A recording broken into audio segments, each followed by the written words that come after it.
ఉంటే అందరూ చూస్తారు. వీళ్ళు బాయ్కట్ చేయడానికి వీళ్ళు ఎవరు అవలేగాళ్ళు ఏం అవ్వదు అసలు. సినిమా బాగుంటే మనం ఎగేసుకుని వెళ్ళి చూస్తాం. ఇంకా హైప్ వచ్చిందంటారా మూవీకి? బ్రహ్మాండంగా. ఇది కావాలని విశ్వక్సేనే చేస్తున్నాడు, కాదని ఎవడన్నా అంటారా? ఎన్ని రకాల ఎత్తులు జిమ్ముక్కులు చేసి ఆ సినిమాని హిట్ చేయాలని ప్లాన్ చేస్తున్నాడు. మధ్యలో పృథ్వీరాజ్ని బలి చేస్తున్నాడు అంతే తప్ప ఏ లేదు. ఈయన సారీ చెప్పి ఆయన బలి చేశాడు అంతే.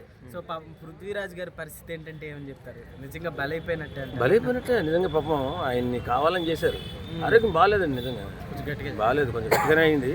కొంచెం ఇప్పుడు హాస్పిటల్లో కోలుకుని ఉన్నాడు, కానీ చాలా బూతులు తిట్టారు వాస్తవంగా. అంటే చాలా మంది ఇప్పటికీ అంటున్నారు, వైసీపీ అంటే చాలా మంది అంటున్నారు కావాలనే అంటే యాక్టింగ్ చేస్తున్నారు అని అంటున్నారు. వాళ్ళకి ఏం చెప్తారు అన్న మీరు?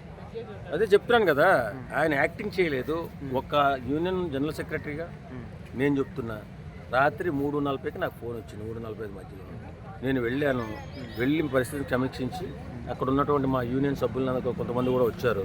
వచ్చిన తర్వాత వెళ్ళి ఆ పృథ్వీరాజ్ గారిని కార్లు వేసుకొని తీసుకుని రావడం జరిగింది. 6 గంటల ఆ సమయం. అప్పుడు దాకా పరిచర్యలు చేశాము. ఇంతకీ రికవరీ కాకపోతే మేము వెళ్ళి హాస్పిటల్లో జాయిన్ చేసాం అంతే తప్ప దీనిలో యాక్టింగ్ చేస్తున్నాడు.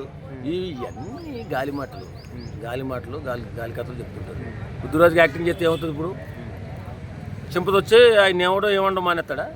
ఈ సోషల్ మీడియా, ఈ భయంకరమైనటువంటి తిట్లు తిట్టే సోషల్ మీడియా మానేస్తుందా? ఇప్పుడైతే కొన్ని కేవలం ఆ కామెంట్స్ వల్ల కొన్ని కోట్లు పెట్టి తీసిన సినిమా నష్టపోతారు అని చెప్తున్నారు. ఏం చెప్తారు?